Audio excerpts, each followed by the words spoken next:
Hi, Alex. How are you today? I'm doing well. How are you? Very well, thank you. Thank you for joining me today for the new episode. It's actually very exciting to invite you. Thank you. And Yeah, I've heard a lot about you. It's about time we got together and collaborated. Thank you. yeah, I believe it's gonna be fine, and everyone gonna be find something interesting from our episode. But let's start from the beginning. Could you introduce yourself for people who might don't know you for some reasons? Sure. So my name's Alexander Hall. I have 18 years of fraud-related experience. A good chunk of that time was spent on the other side of the fence. I operated as a fraudster in the past. In 2017, I switched sides, came over here. I was never busted. I quit because my daughter was born and I wanted to be around to support her. And since being over here, I've worked with relatively every service provider in some capacity, whether it's marketing or product enhancement or assist with their sales, things like that. And now my core operation is servicing financial institutions and merchants to help them solve their fraud problems. Amazing, and I believe we're gonna looking on each part of this doing the podcast. And then start with a very simple question: what is fraud prevention for you? What is fraud prevention for me? It's funny because that is a mental exercise that I send out into the feed every once in a while. What is fraud? What is fraud prevention? That's interesting. Fraud prevention for me is I got to tell you, I love the work, and it's interesting because when you think about it through the lens of a fraudster, fraudsters don't have any guardrails. There's no limitations. They do whatever they want as much as they want, and they have a lot more freedom and available to them. Whereas in fraud prevention, we only get glimpses of the story from time to time. So whether you're in a merchant situation or a financial institution situation, you have your proprietary data and you have, the third party network data, but all of that starts only when something has been confirmed as fraud. And then we reverse engineer only back so far. I think the thing that I love the most is it's challenging. It's ever evolving. What is relevant today might not be hyper relevant tomorrow. You got to stay up to date and collaborate in order to identify the trends. There's a lot, man, but I love the work. I do. The bigger and the more challenging it is, the more fun it is to work with, the more elaborate that the processes are, the harder it is to keep things under control. So when you do get a success, you have a successful execution of a project, it just means the world. So yeah.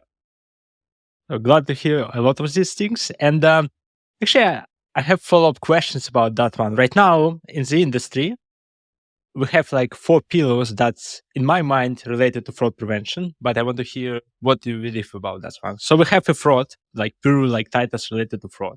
We have trust and safety. We have cyber security, and we have risk management.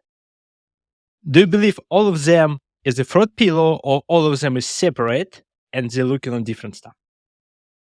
So that's really interesting.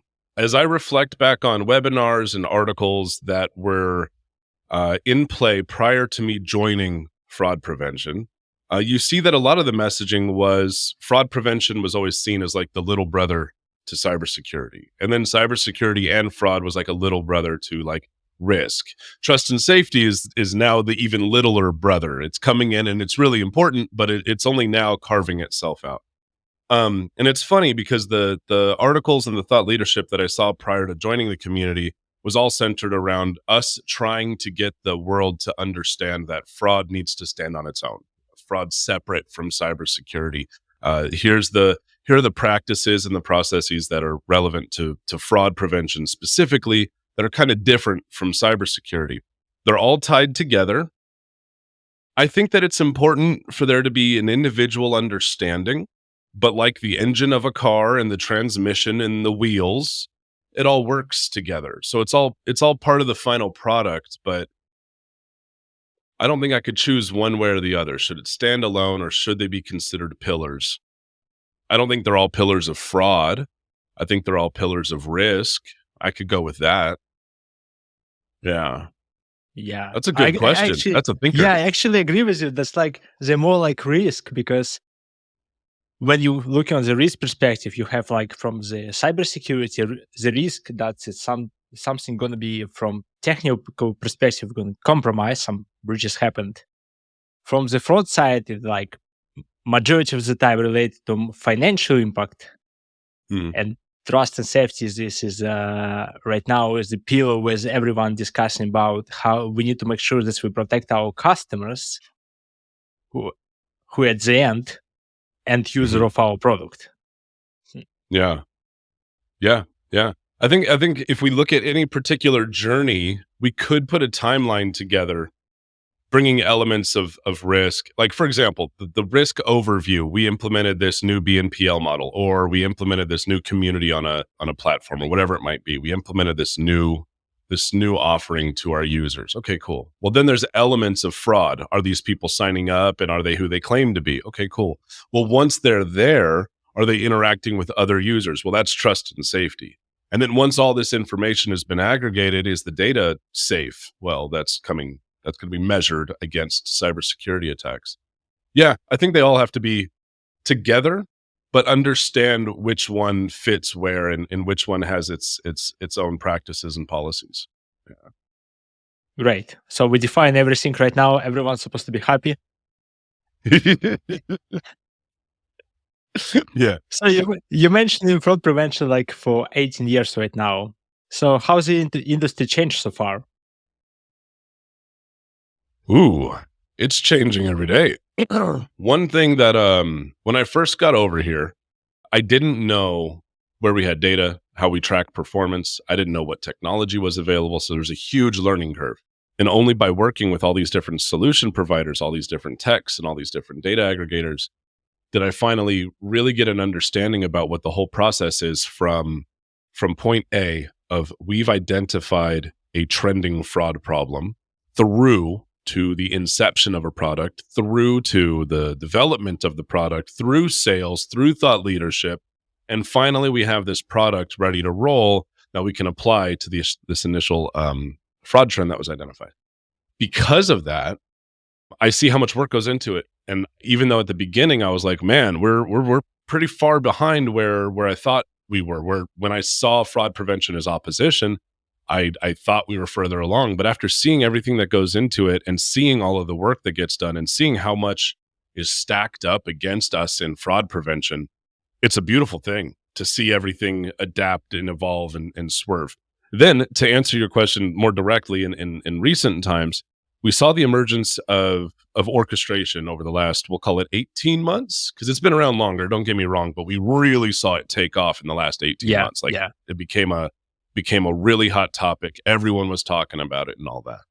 I think that what was interesting is a lot of vendors and a lot of technology are taking elements of data, of orchestration, and they're applying it to non-orchestration platforms where it has similar functionality. And I think that's empowering fraud technology and fraud vendors to respond more nimbly to new emerging trends.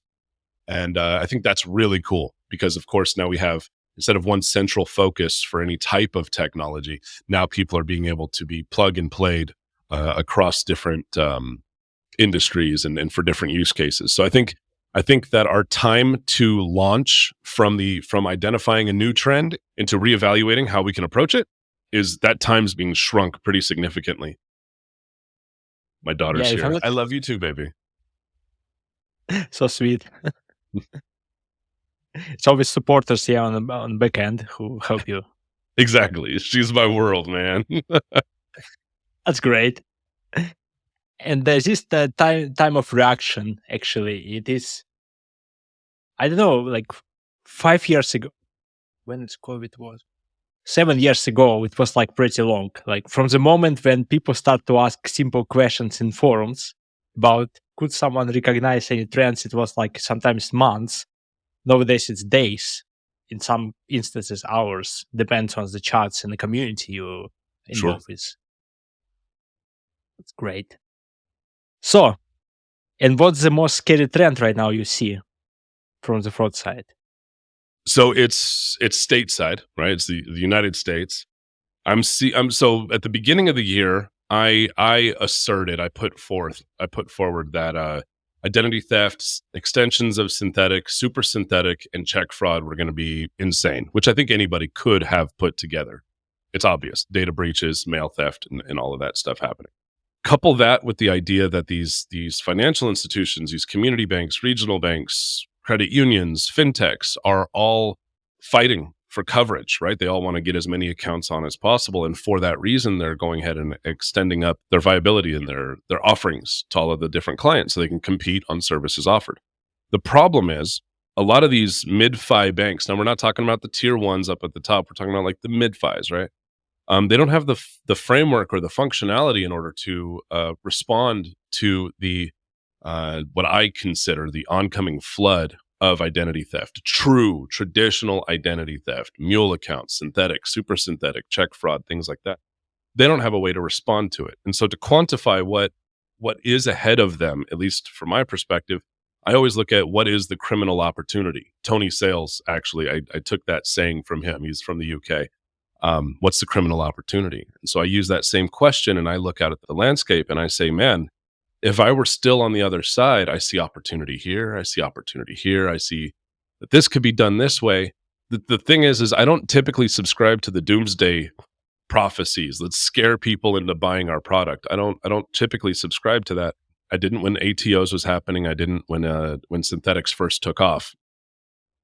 But in today's landscape, it is really scary to think that every credit active user in the United States, their full set of information is available no less than 3 times, is my understanding when I read the stat, no less than 3 times on the criminal marketplace.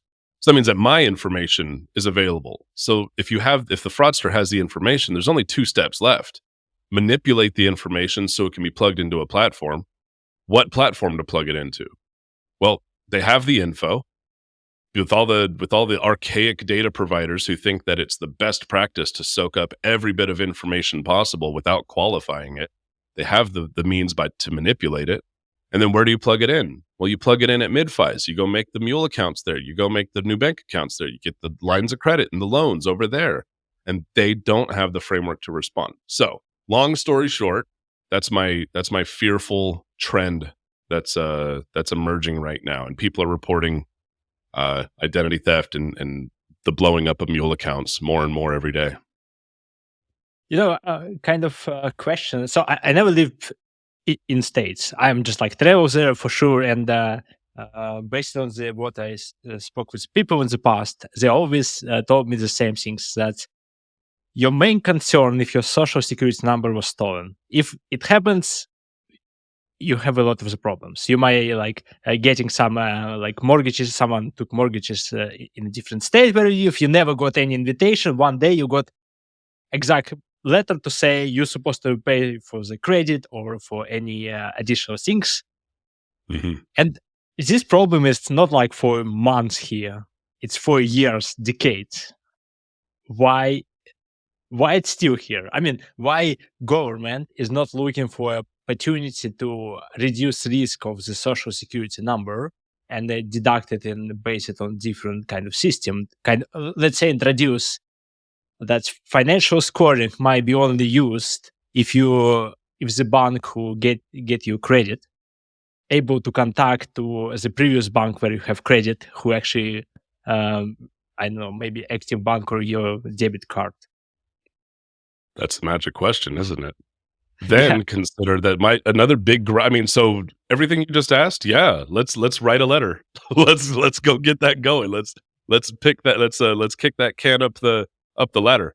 The other question is the another growing concern that I have is for all of these data sets that have been confirmed fraud or reported as confirmed fraud by less than reliable parties who are unfortunately damaging any future spending that might be associated with that date of birth, that card, that address, that name, that phone number, that whatever it might be. We're starting to see reports now of people who are saying, hey, I was a victim of fraud, 3 years ago. I got it handled, but now because of the aggregated data sets that are out there saying that combination was fraudulent in the past, it's making future determinations false positives for future determinations, right? That same combination, there has to be a way to decide whether or not, it's been cleaned up. Because imagine this. Okay, so I guess I should have just explained this from the get. someone's information is compromised on January 1st of 2020. Okay. Well, then they go and put in credit lines and credit loans and bank accounts and all of this different stuff. And they report back to the credit bureau that, hey, none of this stuff is mine. Get rid of it. Cool. Great. Well, now in these aggregated data sets, there are still glimpses and there are still pieces of data that are telling future organizations not to rely on it because it was fraudulent. Well, what is the consumer going to do? They need to get a new bank account. They need to get a new credit line. They need to get a new mortgage or whatever it is. We're seeing that start to happen. I wouldn't say it's a huge deal right now, but I have heard, read, and spoken to people where that dynamic is playing out. And the reason I bring it up is because it's all tied to those, I don't want to say it proprietary, but it's like unchanging information. Everybody's phone number, social media platform, email changes over time.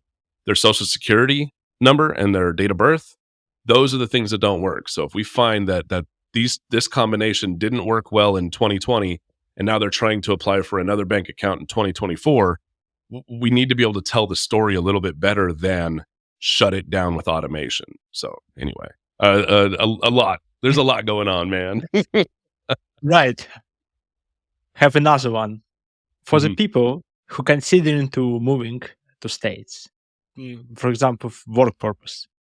What recommendation you can give them how to prevent all this kind of happens in the first months when they join? Because if someone from Europe going to states right now with a different area how it works, and just like someone messaged them, could you send over some your social security number? They say, yeah, it's probably normal case here because I don't know. Do you have any advices? The advice is your social security number is gold, right? Do not allow anyone access to that. That would be number one. Number two, yikes. You know, it stinks because we're in a point in time where like you have to question everything and you have to be suspicious about everything. When someone wants to have a conversation with you, yeah, it's not a good time. It makes you sound paranoid because every single bit of information is valuable, right? In the hands of a scammer or in a fraudster. Every piece of information can be valuable. It can be. So the advice would be protect your social security number, protect your date of birth.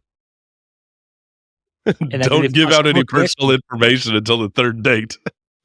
I don't know what to say about that, man. It makes us sound paranoid because we're like, hey, don't talk to anybody about anything. That's not a way Yeah, to for live. sure.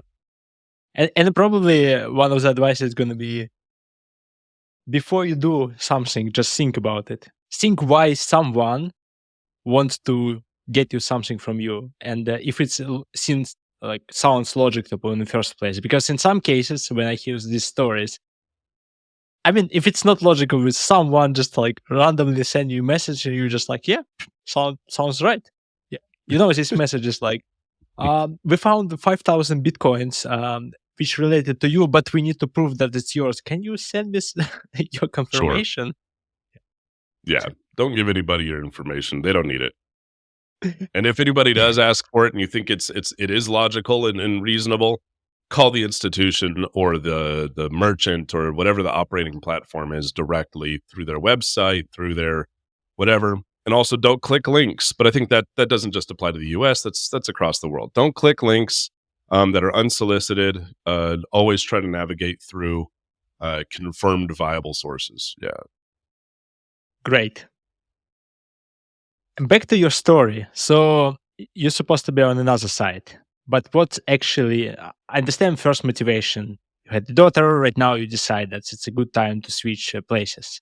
But do you have what's your motivation to still doing this one for 18 years and not going to another like industry, for example? What's keep you as a fraud fighter?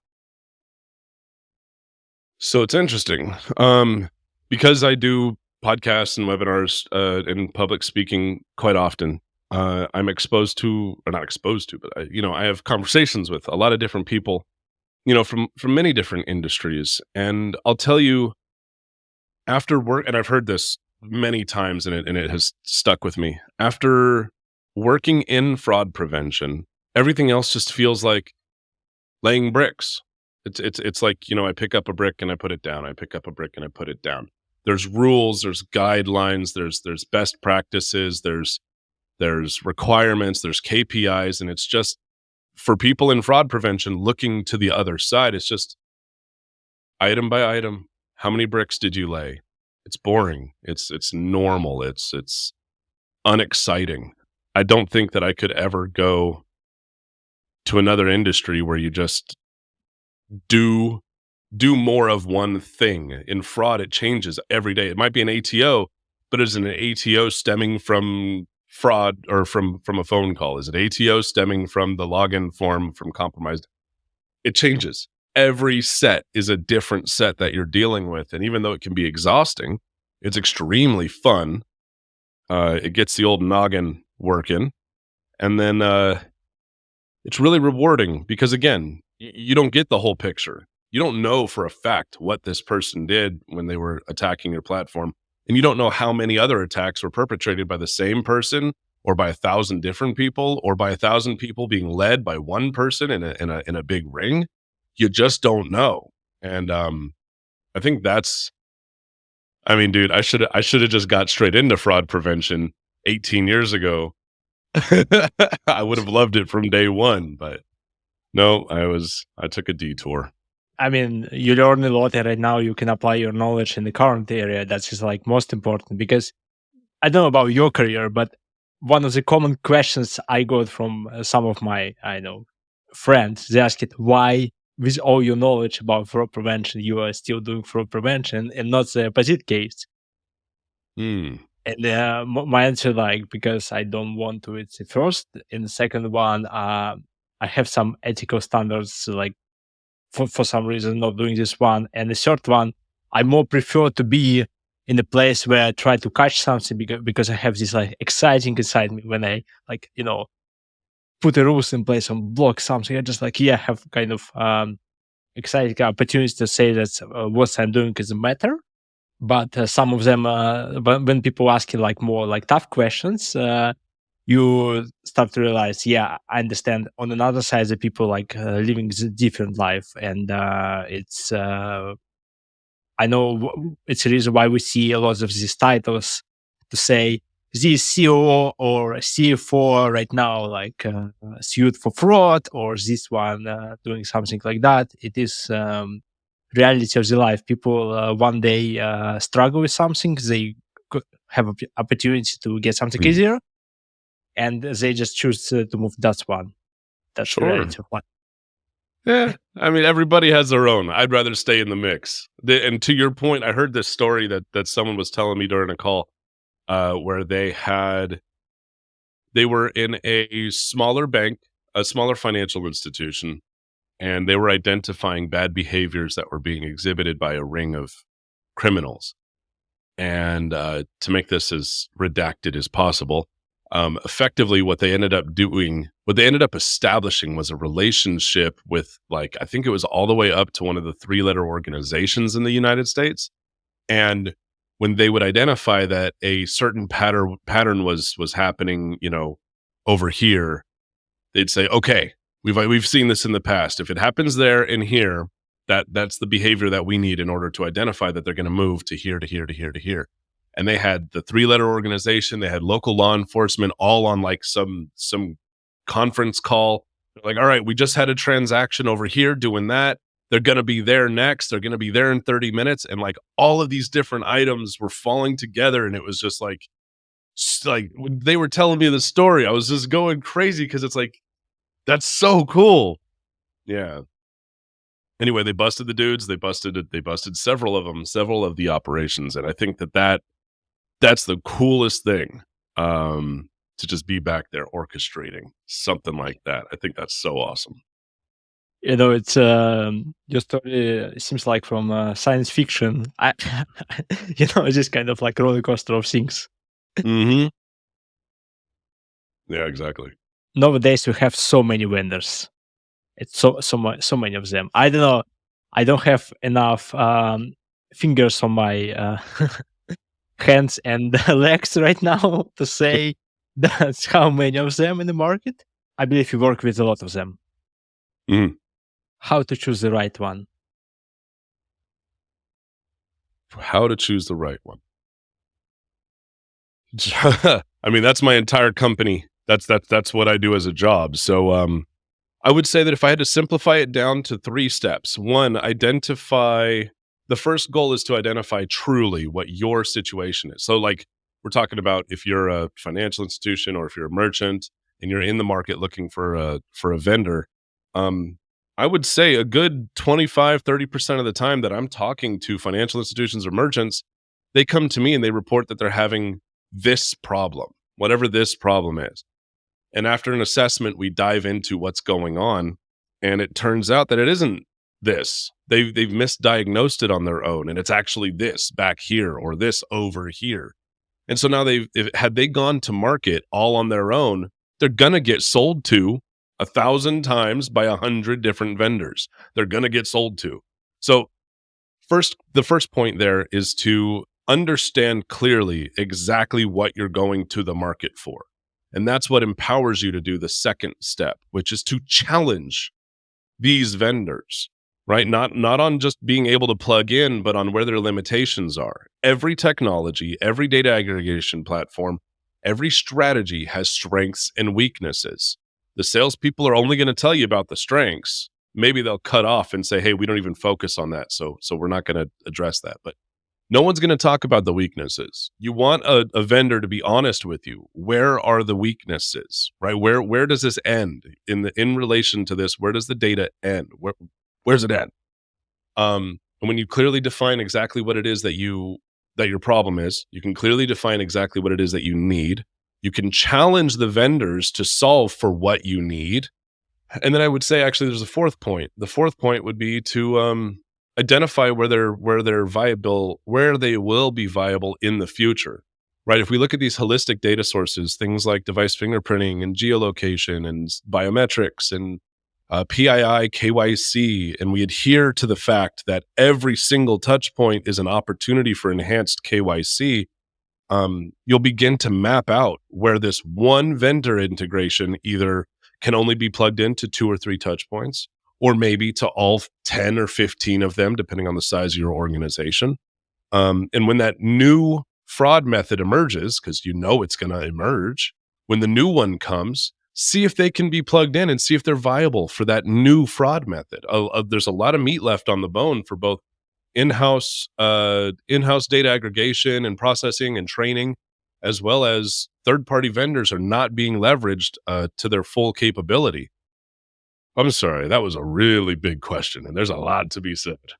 Yeah, and because everyone, as I mentioned, it's like a lot of the vendors right now, and a lot of people getting the messages to say, "Here we new amazing solution. We're gonna be resolve everything." And when you realize to start to speak with them, yeah, it's probably something new on the market. And here it is become my second question. So, do you believe companies need to switch vendors after particular time and always to speaking with someone if you're happy with existing one? So that's really reliant on a lot of different things. How have they performed? Are they being leveraged appropriately? Does the data that they aggregate and the technology that they offer, is it being used appropriately for their use case? Or did their salesperson get in trying to fit a square peg into a triangle hole? Like, hey, just buy our stuff and we'll be good. Maybe they'll be equally effective. Maybe they will be much more effective if they were actually utilized the correct way. I would say you have to be open to all possibilities. If that means ripping and replacing a particular vendor that isn't performing as well as they should, yes. However, I spent that whole last segment, the last question, kind of ragging on vendors. Let's talk about where vendors. There's always a strength to every single vendor. Always. It just has to be used strategically, right? All the way up to the point of failure, because there are reliable items within their stuff. Actually, there are a few exceptions, so I won't say all. But for the most part, all vendors have usable, viable strengths that can be applied effectively against use cases. It's just that idea of transparency that gets things muddled. But anyway, to answer your question, you need to be open to everything that's going to drive the most results over time for you. So if that means replacing a vendor with someone with maybe a different tech, or maybe someone who has more accurate data aggregation techniques, or more accurate sources, more authoritative sources, things like that. All of these items are up for consideration when it comes to either extending a contract with the vendor or ripping and replacing them. Thank you for all advices, because it is actual questions for a lot of companies, and some of actually companies reach out to me and start to asking these questions on the podcast because everyone interested about advices, and yeah, everyone just like, okay, we with some companies for 10 years. Do we need to consider another one? But we with them for 10 years and we are happy. And it's always Mhm. like a question: if I'm gonna switch tomorrow, I'm gonna be more happy or less happy, and no one want to be less happy at the end of the And day. you raised a really good point there. If we have a good working relationship and they're performing well as they always have, but we're seeing a new iteration come across, well, keep them in place. Understand where their thresholds are for potential false positives, false negatives, whatever it might be. Identify that threshold, define it in your modeling to have a step up verification that gets thrown over to a different technology, right? Maybe if you have PII KYC across your platform, cool. Well, understand where that threshold for failure is, and then maybe step up into biometrics, maybe step up into any number of other technologies, geolocation verification, or something other than OTP and SMS codes. Please, guys, please let's move on from that into something a little bit more a little bit better. Let's do that. Yeah, SMS. It's someone still sending them. Have you ever been a victim of fraud? Yes. So okay, I won't go into detail about the first few times. Actually, the only fraud that is on my criminal background is when I did some work for some dude and he paid me with a bad check. I went to the casino in Las Vegas, I cashed the check, and then like a year later or 2 years later, I found out that I had a warrant out for my arrest because it was in fact a counterfeit check. I didn't make that check. I thought it was legit. Wasn't the case. Anyway, so there's that. I was a victim then, and then in the last, I think it's been 90 days, maybe stretched it out to 120 days. I've had two different frauds done to me. Neither one were very big. It was like $8 total. The first one, when I spoke to the to the issuing institution, we think, or based on what was available, we came out with the determination that it was from generated credit card numbers. Somebody had generated my credit card number, didn't have access to the billing zip, didn't have access to the CVV, but they generated the card number and then went and were running authorizations somewhere. So that's one. Two, they did get a hold of my card number. They did get a hold of my CVV. They did get a hold of my billing information, and they put through an order for like $7 or $6 over at AliExpress. Not that bad. I mean, Yeah. it's you can buy a lot for $7 on AliExpress. Right. They got a whole Santa gift bag from over there. Yeah. But Yeah, that was it. I really haven't been hit with anything significant. Nothing that would be nothing and that that's sticks just out. great. I mean, that's just great that it's never happened because um, if it happens, it's always bad. And for some people, it's extra motivation to work in fraud prevention. For some people, it is like more frustration because they start to argue with the company, say, "Why didn't do anything to prevent this one?" Right. Right. Mm. And what's one fraud nightmare case that you cannot shake from your memory? So, in my personal life, someone hit me up through a personal relationship, and this person ran a nonprofit. And they hit me up and they said, "Hey, this is the situation. All of our accounts were locked out." Or so what had happened was they called me to report and ask for advice on what they should do because they got locked out of their account. All of their login credentials had been changed. Their bank accounts had been the account information had been changed with new authorized users assigned with new cards ordered under the pretense that they were fraudulently attacked. So the fraudsters told the financial institution that the account had been defrauded in order to get new cards sent out. Email compromises had happened, and on top of all of that, that's the current situation. It was within the context that one of this person's relatives had just passed away, and so there was this huge email chain regarding all of the different things that go along with inheritances and settlements and all these different things. And so that whole chain had been compromised. So we're talking about an insanely powerful storm of private exploit, professional exploit, personal business, the whole nine, just a storm of it all. And when she was telling me exactly just how everything was playing out for them, it broke my heart. But I got on the phone with her. She went into the bank. She put me on speakerphone. She was talking to the account manager, and when she would say things, I was kind of translating for her and asking. So I was able to help her out as best as possible for her to regain access. But to hear just how horrible that had gotten, that was probably the biggest, mostest. What did we say? The biggest nightmare case was that one. But I think we did all right to get things recovered. Yeah.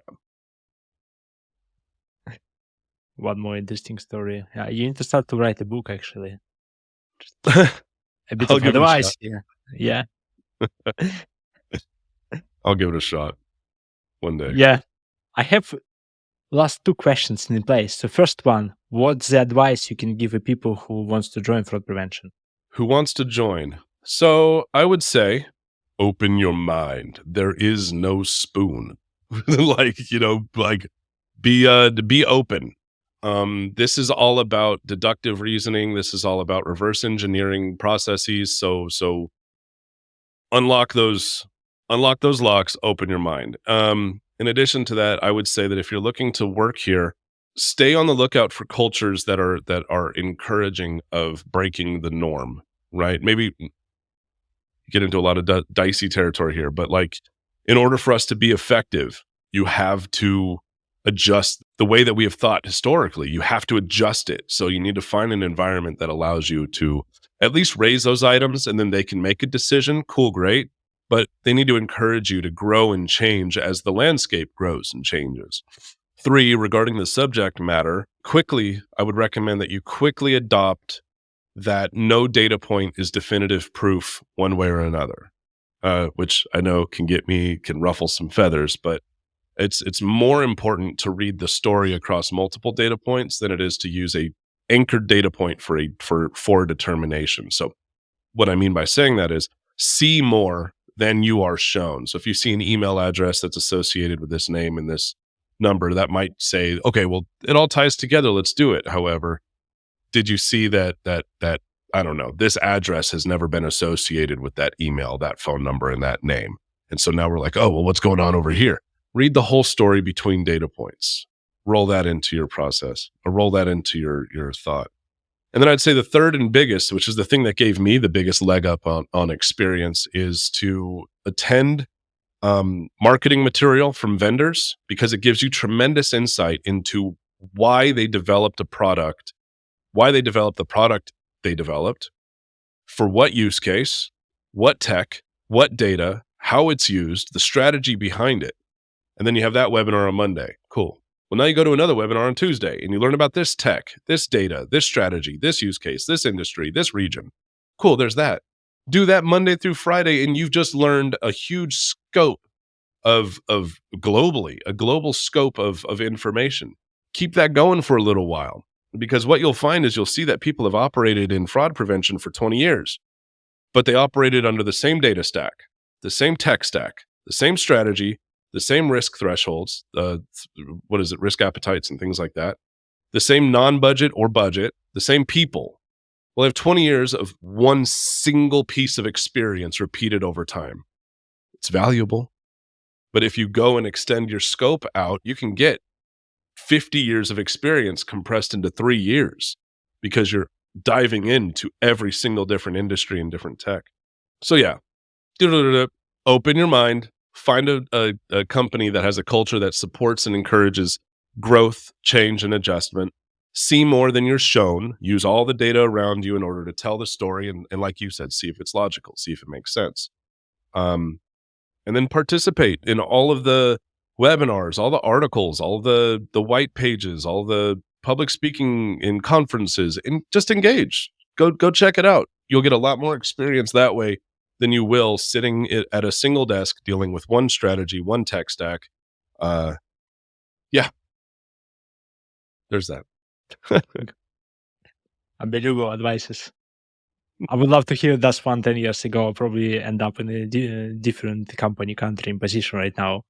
To be honest, I believe that's because I started in manual review in the bank back in Russia, and 10 years ago, like not 12 years ago. And I didn't know anything about fraud. So if someone just give me to listen, that's one to say what I need to learn, I'm probably going to be in a different place right now.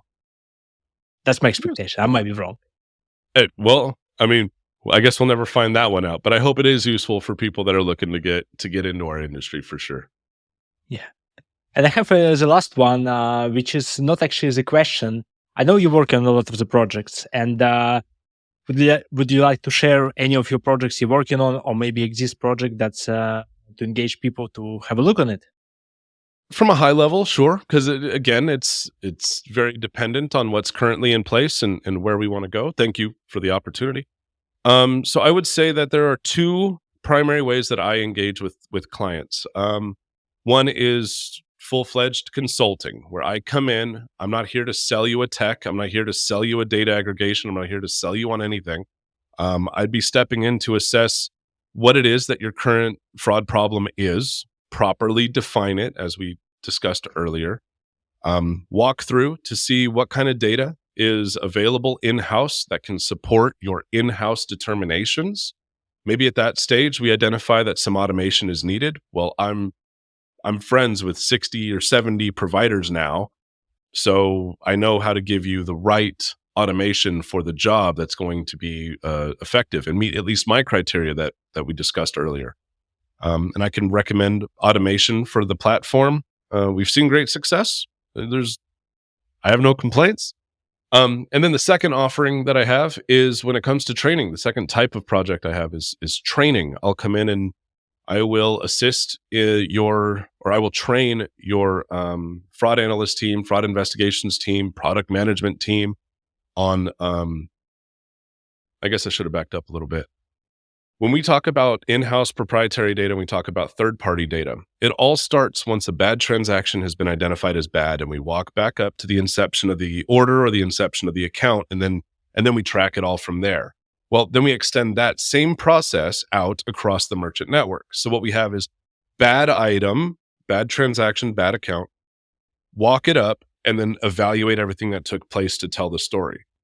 Because of my experience, I have access to everything that happens beforehand. And I can tell you from experience, 90% of a fraudster's work happens prior to touching down on the target platform.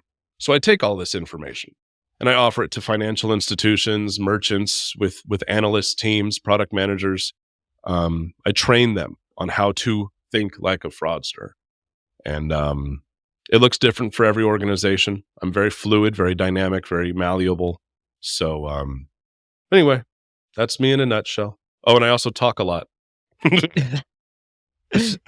No, it is great. And I'm going to leave in the description of this episode all links. People find out more if they're interested. Please feel free to read in description for any platforms where you watch or listen to this one. But Alex, thank you so much for joining me today. It was a nice talk. Great pleasure to meet you with you after the long time. And I learned a lot and try to apply all my knowledge started from this episode for my future work. Thank you so much for having me. My daughter's here. Thank you so much for having me. It was awesome, dude. Yeah. And I'm going to say my favorite word on each episode, which is cut.